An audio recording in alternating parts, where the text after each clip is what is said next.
The following is a public preview of the New Models podcast. For our complete library, visit patreon.com/newmodels or newmodels.substack.com.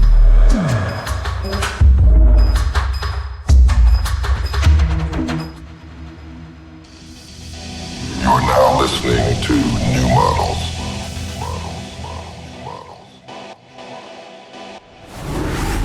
Greenroom, a New Models podcast. Welcome to New Models Greenroom. On this episode, we speak with filmmaker, actor, sibling duo Betsey Brown and Peter Vack. Peter starred in Betsey's 2021 film Actors, and Betsey starred in Peter's 2024 film www.rachelormont.com.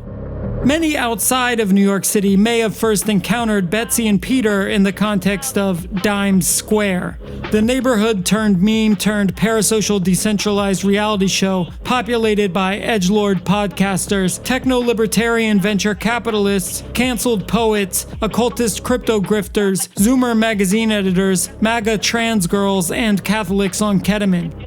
While this association certainly helped to signal boost Betsey and Peter, it also made it easy to imagine Betsey and Peter as actors and their films as events within the theater, the media spectacle that is Dimes Square. We at first also fell into this trap. But some time passed, and with a friend's recommendation and Peter generously sending us a screener, we watched www.rachelormont.com, and we realized that, in fact, it is Peter's film that contains Dimes Square, not the other way around. RachelOrmont.com was disgusting, obscene, even shocking in its unrelenting abjection, and we didn't stop talking about it for a week. So we decided to follow with Betsey's film Actors, which is currently streamable, and then talked about that for a week. On the surface, both films seem engineered to provoke outrage, to offend, to invite cancellation, yet these are not superficial films. They possess a complexity that comes from channeling the psychoanalytical depths of the internet, making the films distinctly contemporary works, deliberately front-loaded with enough torque to blast through all preconceptions. They stand on their own merit and deserve to be seen on their own terms. Betsey and Peter join us from New York City to talk about their family, their filmmaking, and their films, both how they address a hyper-mediated society and how this society receives them. I'm Lil Internet, joined by my co-host Carly Busta. Our guests are filmmakers Betsey Brown and Peter Vack. Let's get into it.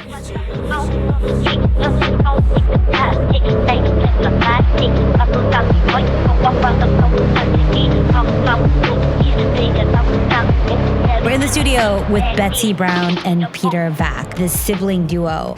Initially, we had heard from Olivia Kahn-Sperling. We were talking about some recent films that felt very much of our moment or of the recent time.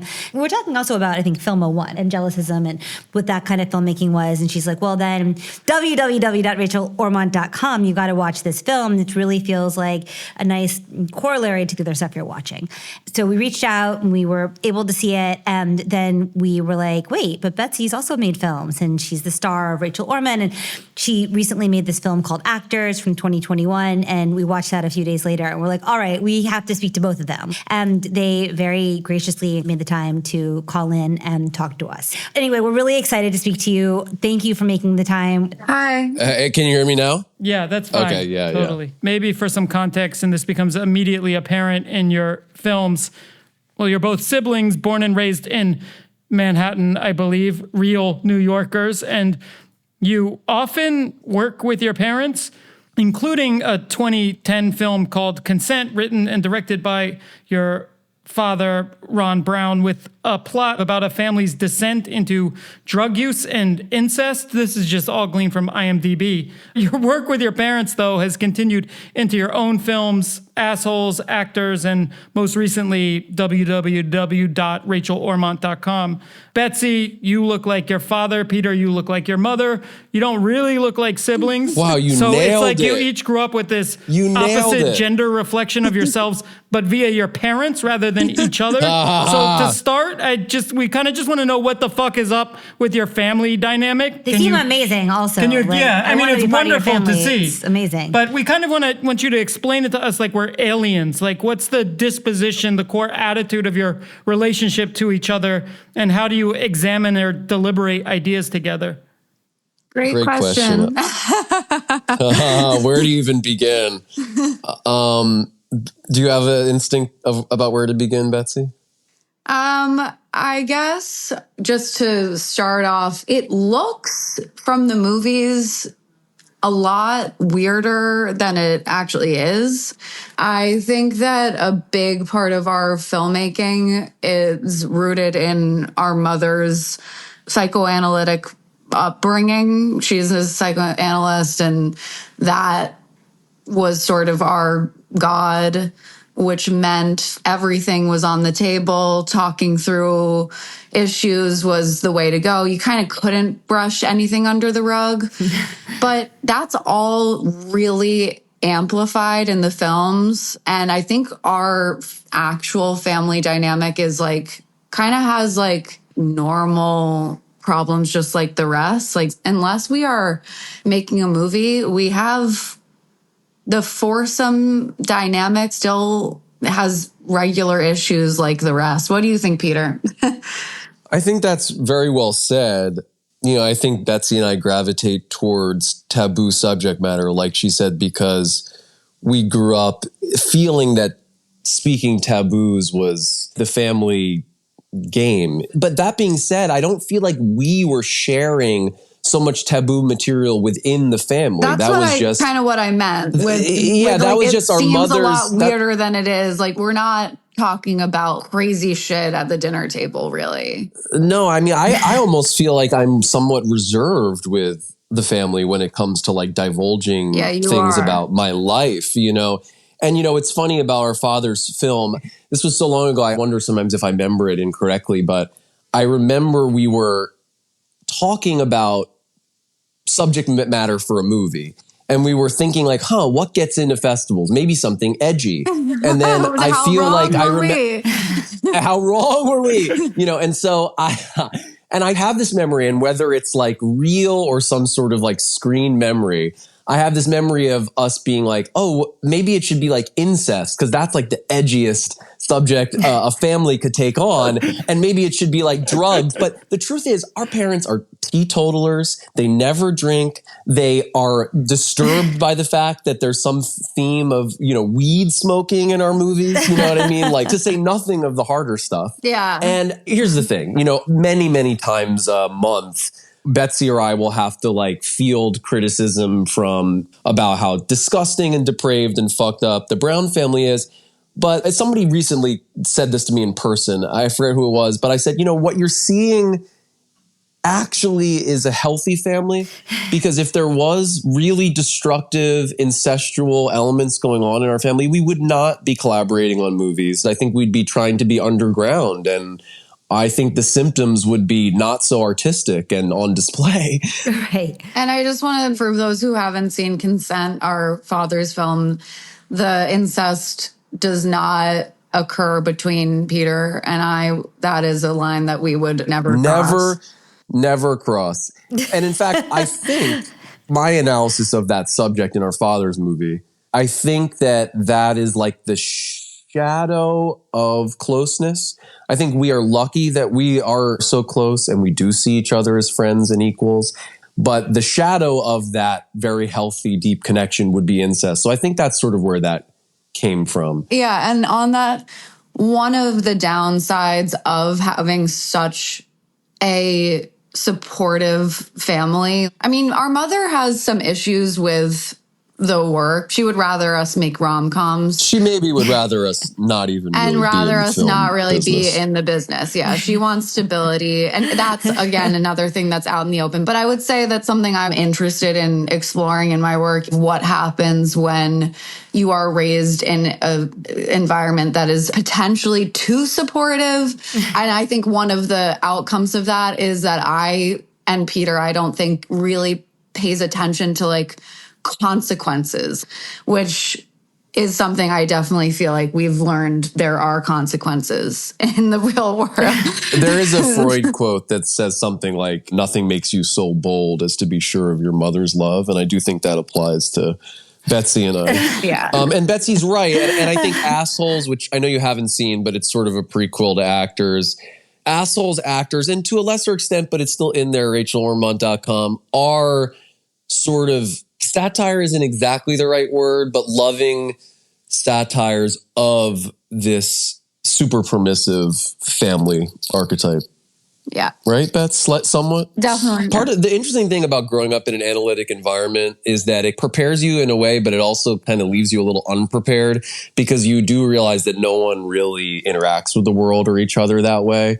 And I think it's been great on one hand, but we are a little naive, I think. I mean, the dynamic's incredible to see, though. I think it really is. I mean, you just wonder, how is it possible when often you think of family dynamics as being weighed down by psychodrama, tension, secrets. Also, like a boomer generation who like has a certain fantasy, and your job as their children is to uphold that forever. And there's not a lot of space for real talk or talking about taboo. I mean, I know Louis Ormont was an American psychologist who was one of the earliest practitioners of group psychotherapy. So in a way, your family dynamic is a perpetual experience of group psychotherapy. Yeah. The interesting thing is that most people usually do it for like 50 minutes several times a week, but you're living that as the norm. It's interesting to have that dynamic flip-flop. Yeah, well, you're so good at doing your research. You know, our parents were actually in Lou Ormont's groups. Oh my God, wow. And we as kids, it was one of the only nights our parents were regularly not in the house was when they were at Lou's group. And you know, it was a really primary process decision 10 years ago to name this character in my film Rachel Ormont. And it was purely a joke in that it sounded like a funny way for a Jew to make their name Goyish. But there are always no jokes in the psychoanalytic environment.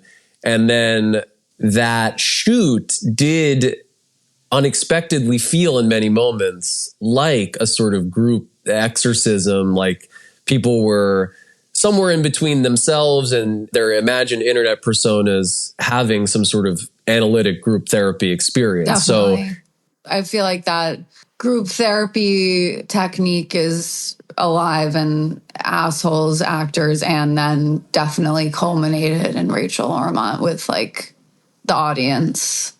So I don't know so much about the Ormont method, but my understanding is that it happens in a physical space with live bodies, and that's one of the conditions of it. You all live in New York, which is a pressure cooker of live bodies. Even during COVID, there's lots of live bodies. Specifically, your films have circulated through the so-called Dime Square. Do we still call it that anymore? I'm not even sure. yeah, it's still operative. Okay. I think 99% of our listeners will know what we're talking about when we say that. But it's a very specific space within a even smaller sector of downtown Manhattan. It's almost like a neighborhood that's been transmuted into content. Right. It's a multiplayer, phygital role-playing game. It's like the first meme neighborhood. Yeah, the subject of countless think pieces, also about its tolerance towards neo-reactionary politics. And it has a kind of self-mythologizing media apparatus with its own celebrity gossip columnist. I mean, New York's always been like a 3D internet.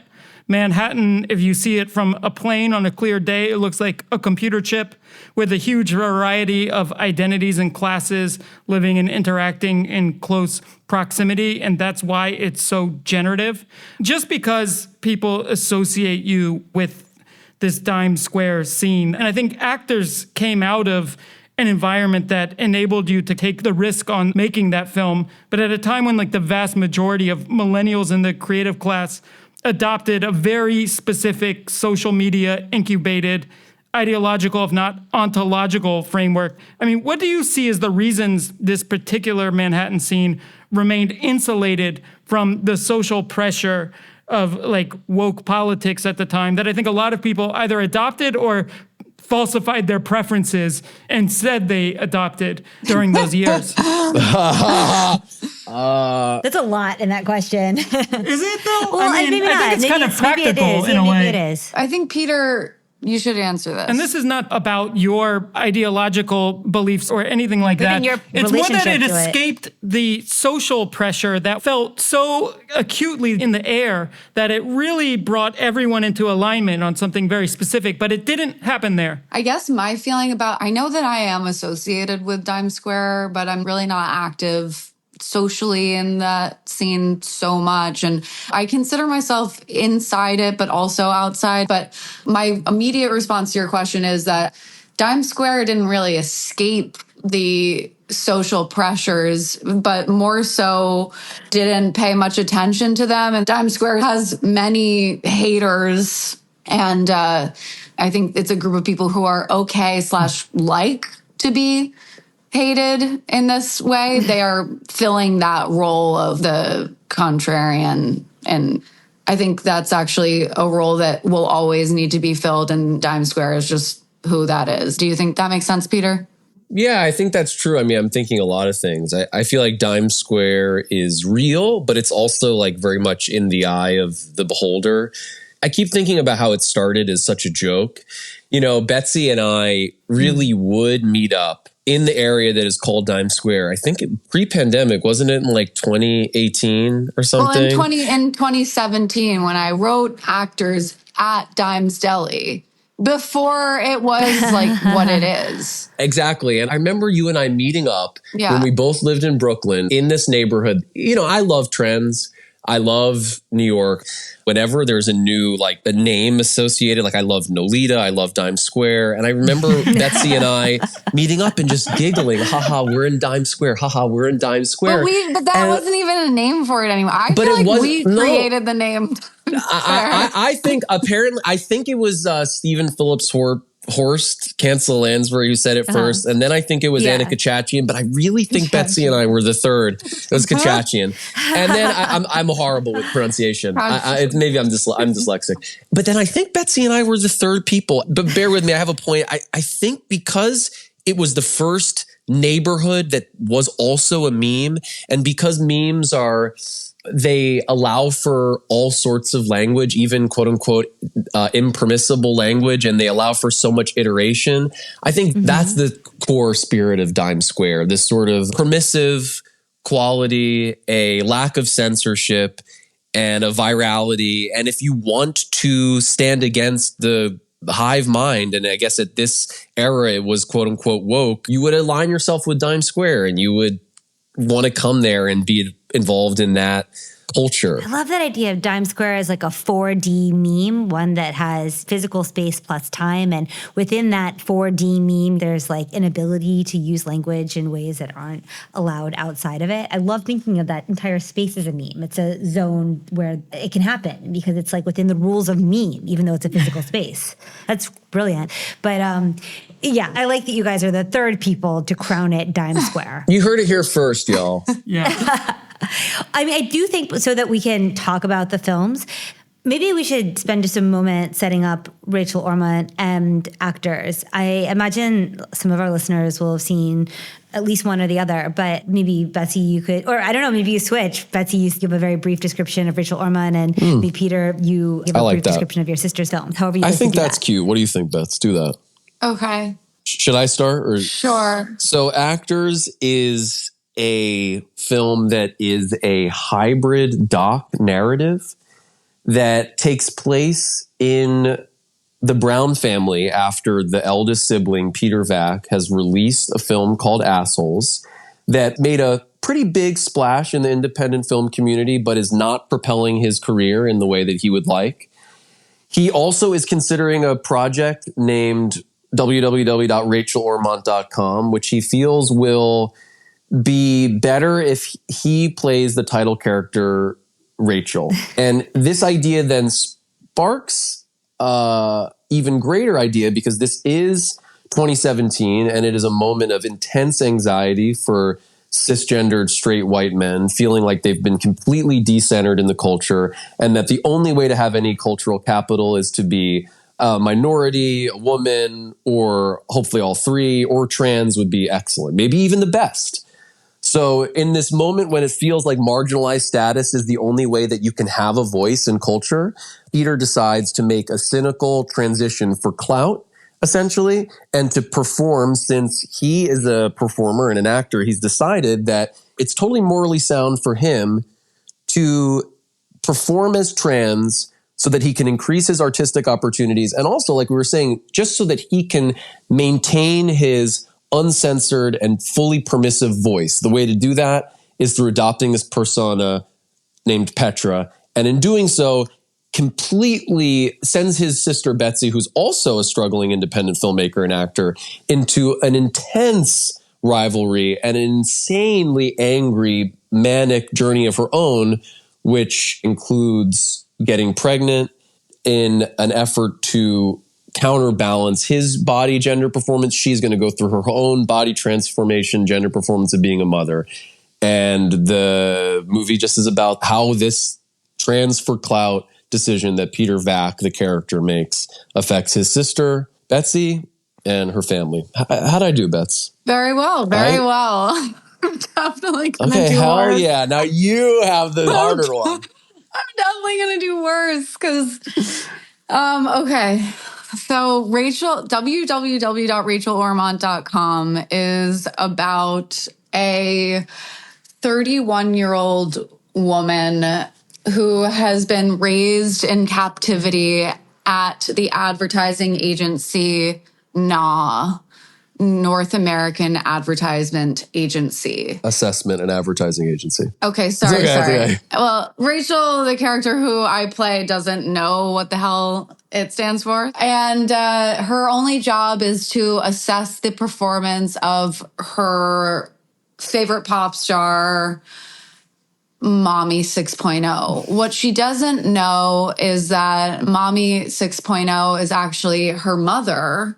The way in which Rachel was indoctrinated into this job was her mother sold baby Rachel to this agency for $1,000. And when she was selling her baby, the people who worked there saw star quality in her. This is played by Chloe Cherry. Saw star quality in her. And so they were both taken in as workers, Rachel as an assessment officer and Chloe Cherry's character, who then becomes Mommy 6.0 as a performer. And on her 31st year, Rachel Ormont starts to believe that Mommy is contacting her and is in love with her. And so she's basically having a psychotic break. And so she gets basically transferred throughout the company to different jobs. And one of them is basically the internet as a poster. I know I'm doing a worse job. I'm sorry. It's just this movie is very complicated. This is great. No, keep going. It's really complicated. Yeah, and my experience of it, of like being in it, is so different than watching it. And I'm still... I think you did a good job, Bets. Yeah, can you fill in the blank? No, I think you did a great job. I think you did a great job. Yeah. Okay, Context. fine. Okay. Yeah, I think that's enough context. We can talk to through... get into themes anyway. Exactly, Yeah, the okay, themes, thank and God, we thank can God. like Sorry. meta read it. Okay. I have to say, watching this as a mother was so triggering. Actually, both films are really triggering. I will just say on the record, I really hated watching RachelOrmont.com. Like, I hated watching it. You're just like our mother. But I also was like... It was so smart the whole time. I was also like, this is so good that this exists because this really is getting at something. Finally, someone is dealing with this in a really intelligent and surprising way. And so I would sit there and I would just be like, okay, I'm going to look at my phone for a second. I'm going to read the FT. I'm going to pretend I'm not watching like this nursing baby get sold to an ad agency. I just can't deal with it. But I also appreciate that. I mean, like, I like watching Cronenberg for the same reason. I mean, it gets you to some place that you feel like deeply uncomfortable. I mean, all of your films contain body horror, really gross, weird. Abjection. I think it's more abjection than body horror. I mean, just the fact that you have this 31-year-old protagonist who's in this cell that's kind of like a dorm room, and it's just like a hamster's nest of things. And then there's... I guess it doesn't even have to be gore necessarily, but being forced to masturbate with a Hitachi for 4 hours on camera, I think of that as body horror. For sure. And then there's a lot of explicit body realism, I guess. Maybe I'm alone in this, but I sometimes think these aspects of body horror come accidentally for Betsey and I. The horror that I was attempting to underline in Rachel Ormond is one that's trying to say something about this collective experience that I think all millennials had, and definitely Zoomers, of actually being traumatized by the internet as a child, you know, seeing things online that you are not ready to see, very graphic pornography or gore. I know Betsey can attest to this. There was this desire to have the whole movie sort of live in this very extreme emotional register. And it's not by accident. It's because I think there's just not enough out there that even is trying to talk about this experience that so much of us have had. And I think for Betsey and I, who had a pretty problem-free upbringing, you know, some of the trauma that I think I did experience was at the hands of the computer. And like, what does that mean when your parents who actually are so supportive and loving and you don't have a lot of issues with them, but then you're fed bestiality porn, gore, beheadings, things that are so outside of the realm of what you can conceive of as a child. And I do think that is unconsciously affecting a lot of people in this generation and the younger one. That's definitely part of what is behind some of that shocking imagery in Rachel Ormond. I definitely feel that with the Hitachi scene.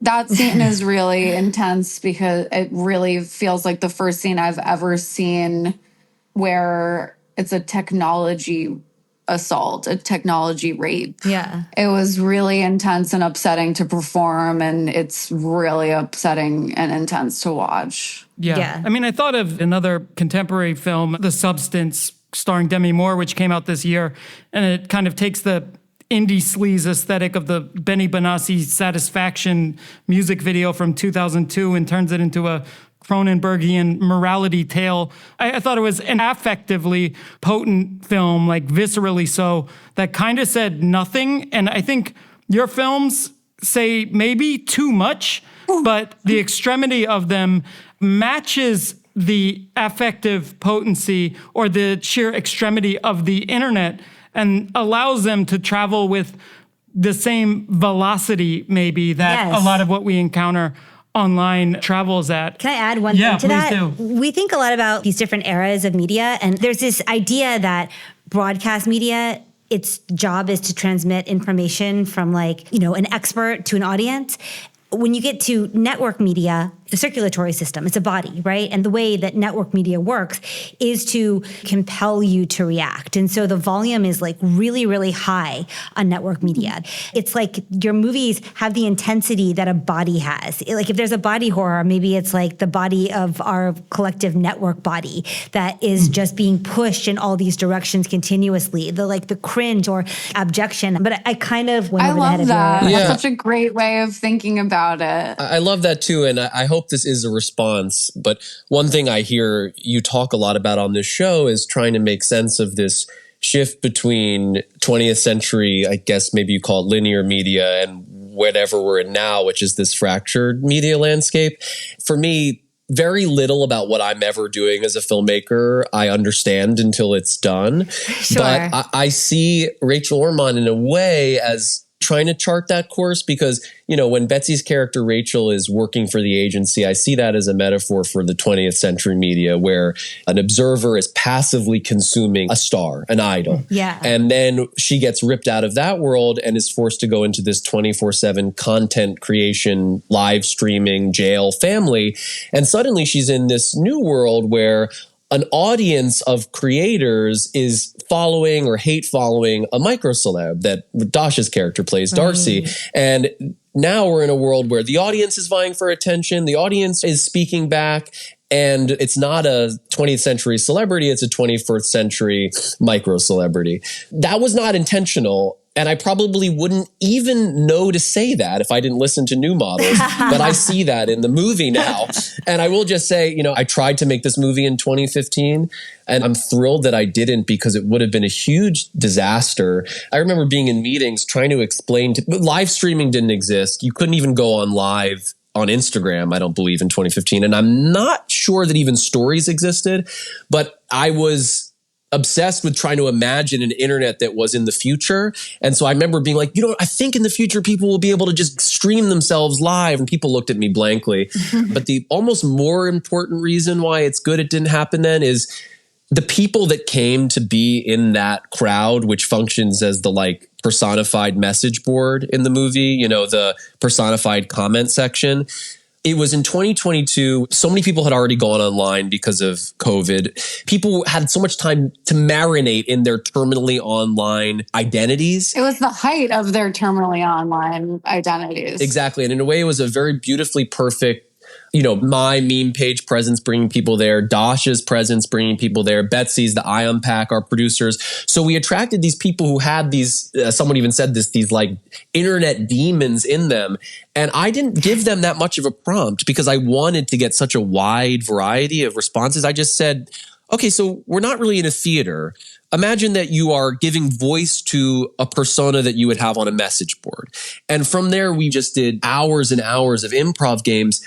But they came perfect. And I don't think at any other time in history almost would people, now I think because this movie's happened, maybe they would see this as cringe and they wouldn't want to do it. And before, I don't think they would have had the material in them to do it. And I think also now we're too much back in the world. This was in 2022. Yes, we weren't exactly, really Betsey. back in the world, even though we were. It just, the time has passed. There was a real lack of self-consciousness and a real desire to put it all on the table in terms of the audience. Exactly. Because it's almost impossible to represent the internet in a movie. The internet's just something very different for every person and it's too vast. So I always knew that it was going to be my subjective positioning on the internet. But a lot of also what I did was in moments I was just scrolling on my phone, on Twitter, on Instagram, and actually just feeding tweets to people. And I was following the Miladies at that time because that style of posting reminded me of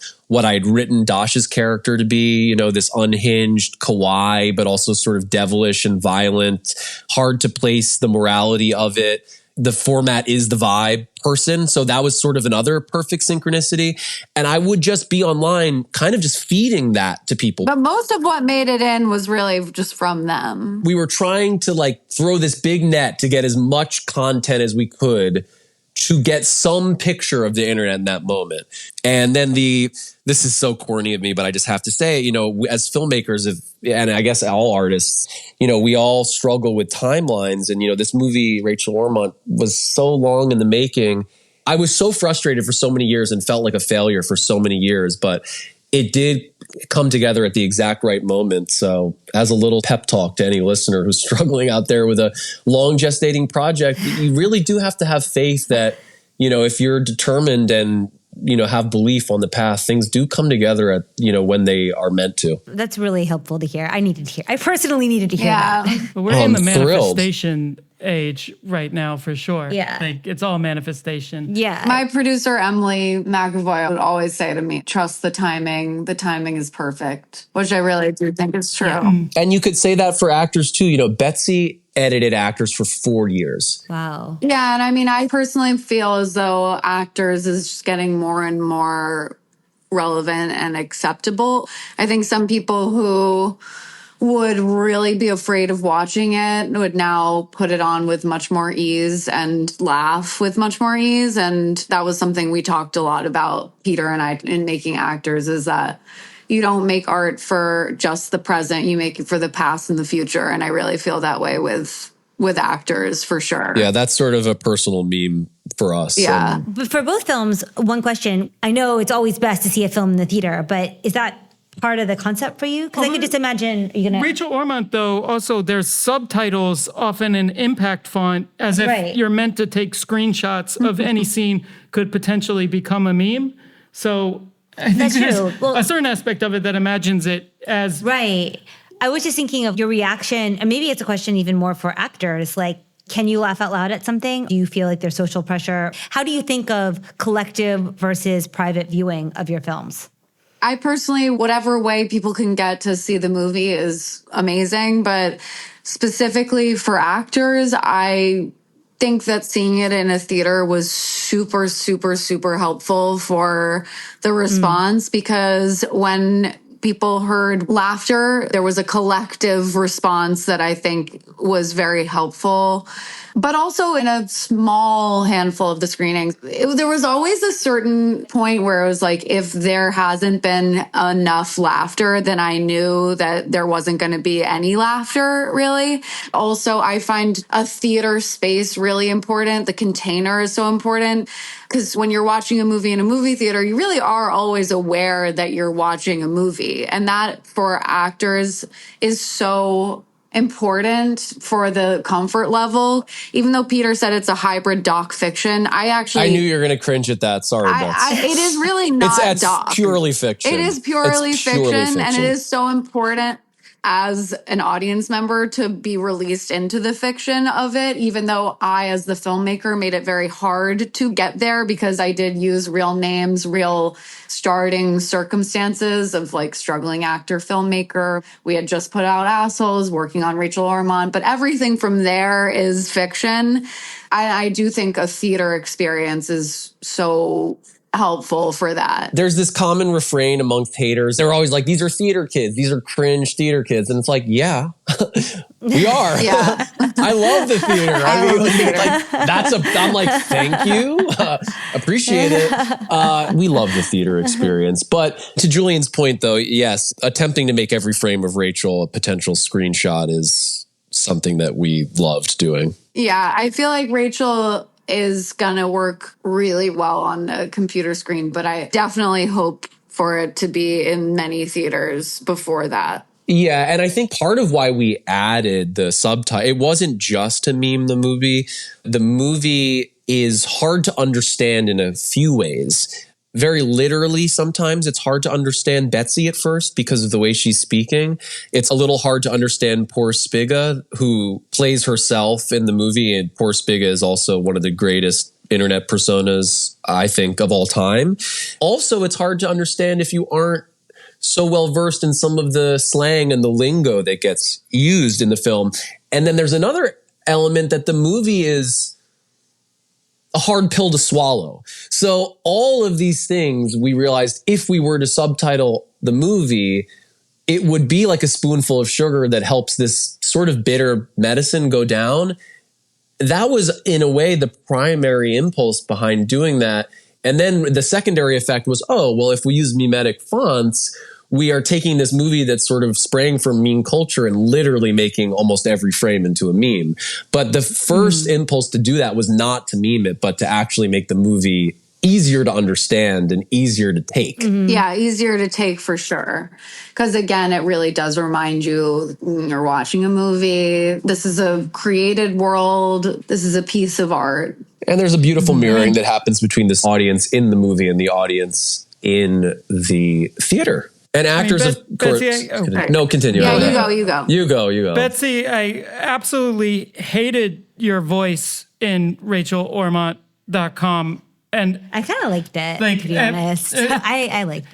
I really hated it. Wait, say what it is. It's like a baby voice. It's basically like Betsey, a can you baby do it voice. For just a second? Can you do the voice? I actually love doing this voice. It's very, very, very strange that you don't like this voice. You just. Why don't you like this? The whole film, you're using that voice, and what actually saved it for me was that I started to think of it as the voice that everyone on the internet actually has. Like, that's the voice actually saying every tweet that I read. That it's all babies obsessed with like parasocial mommies. Yeah. What does that voice represent for you? For me specifically, who does it embody? What character? Yeah. The reason why I felt that choice was the one to go with was I was going through a breakup when we were shooting the movie, and I was spending a lot of time alone with my dog. I only speak to my dog in that voice, and I felt like that was mirroring my relationship to poor Spiga. And I think when you're alone that much, there is a certain self-soothing aspect to putting on a different voice and speaking to someone who is of a different species. Peter had texted me. We didn't talk a lot about it, but he just was like, I don't think Rachel has your voice. And then I also, in prep, watched Autistic People. So my baby voice for a dog It's like a little bit more like this, like blah, blah, blah. but the people who I watched with autism Kind of has more of like this raspy thing going. And I think that's even more self-soothing because you can really feel yourself talking when you're talking like that. Right. It's like resonating in you. So, you know, there's something, your voice really becomes almost the other. Yeah, when you exactly. don't have the other. Yeah. I was thinking about how it makes sense. You know, I see you both as very deeply intellectual people. And I think there's something about Rachel's character that she's such a raw nerve that I think it's uncomfortable. You know, I'm not saying you guys aren't living in your emotions, but, you know, Betsey's character is pure emotion. And I think it's hard to see. But then your point, Julian, is also exactly my psychoanalyst point too, is that the internet has infantilized adults. So it's totally. It's painful to contend with. Is there a Parade going. parade happening. Like children kids of light. with lights. Yeah, I don't know what. Anyway, yeah. You're welcome. We sent them. Yeah, there's like lots of children singing German songs with like colored. You're lights. welcome. It gets Didn't dark you? at like 3:30. We told That's you so we love the sweet. theater. Thank you. That's all for you. Thank you. That's to celebrate your new kid. We sent you a bunch of little kids. Oh, thank you. You're so welcome. It is beautiful. It's a little river of children and songs and lights. And the message is to procreate even more. Yeah. Highly recommend it. Very pro kid, gotta say. Like way underrated, as I'm sure your parents also Betsey will tell probably you, get like, there first. Yeah, our parents are going to love this part if they ever listen to this. Okay. Wait. So, goddamn parade. Would you lose your flow? Is there one here that hasn't we talked been? about? Yeah, there is. I mean, we could also just talk about actors. Are you going to talk about? I hate. Yeah. I'm sorry, Betsey, but are you going to talk about any of the controversies around these movies? Yeah, we were hoping. Because we rarely to be honest, get it was one to of the speak to reasons it. we wanted to talk to them. I mean, because also in Rachel Arma, there's lots of other kinds of uncomfortable things, like.